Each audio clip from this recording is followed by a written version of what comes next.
Hello and good day everyone. My name is Ortega, a BSed English student, and today I will be discussing with my partner Miss Lady May Pariolan about the materials for the teaching of grammar. So in our discussion, we will be including the definition of grammar, the general techniques for teaching of grammar, and the criteria for teaching material. So first, let's start with the definition of grammar.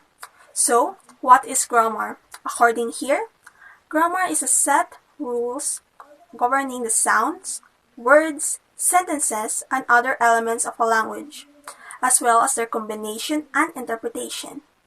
The term grammar can also refer to the study of these abstract features or a book that represents these rules. In a narrow sense, the term only refers to the study of sentence and word structures, including vocabulary and pronunciation. So, grammar is very important because grammar allows us to talk and communicate language. It describes the various types of words and word groups that compromises sentences in any language. We can do grammar even at a very young age. So, grammar explains the form and sentences of a word, which we call morphology, and how they are arranged in a sentence, which we call syntax.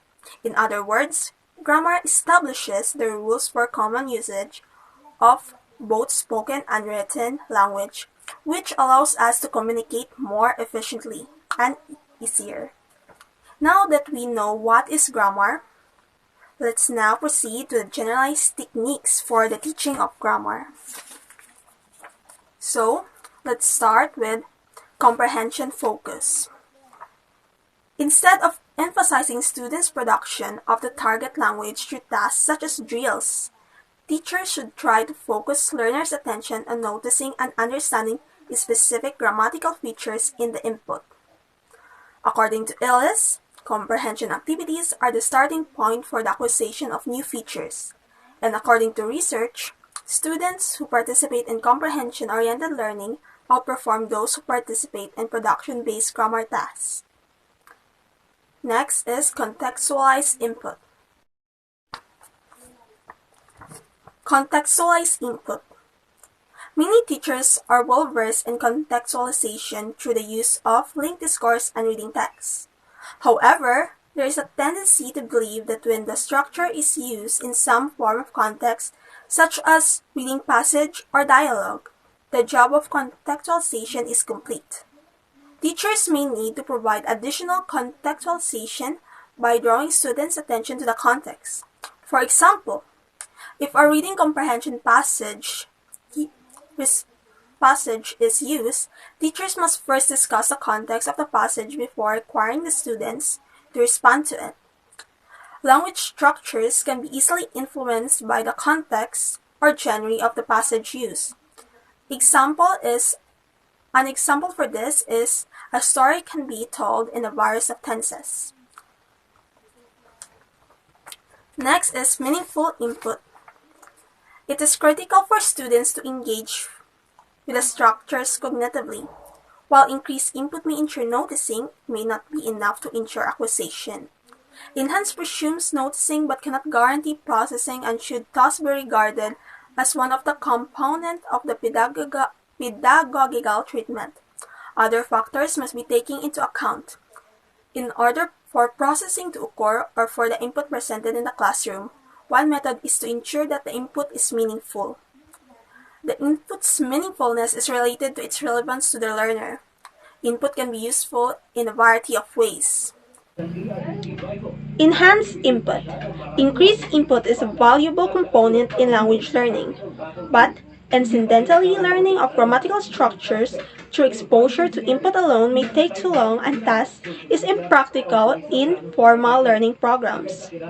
Teachers should strive for more careful and concrete presentation of target language input that encourage learner processing of grammatical structures, rather than just providing an input flood. The next is required students to process the target structures. In this Teachers must make every effort to ensure that the targeted grammatical structure is processed and not lost along the way of the students comprehending the message content. The next is reflection. In this, grammar knowledge should be viewed as a means to a successful communication rather than an end in itself. Last is variety and eclecticism. When teaching grammatical structure, we must consider the processing demand of the structure. Grammatical structure, on the contrary, differ in terms of the type of processing required. Preposition, for example, may necessitate an understanding of space in relation to three-dimensional objects. Relative pronoun, on the other hand, necessitate awareness of pronoun referent within the sentence. As a result, different teaching technique may be especially effective for different structures. That are the generalized techniques for teaching grammar. Grammar instruction is time-consuming and laborious, especially when it comes to evaluating the result. So, this is why teachers require materials that enable them to immediately determine whether the instruction was successful or not. So, these are the 7 criteria for teaching materials. First is the content. In selecting the appropriate grammar structure, you should first select based on the content. The second is connection. So, in connection, you should establish a clear link between the presentation and the learner. Next to that is clarity. You should explain the grammar rules in a way that students can understand. The fourth is context. In context, you should identify the difference between spoken and written English. Next to context is coherence.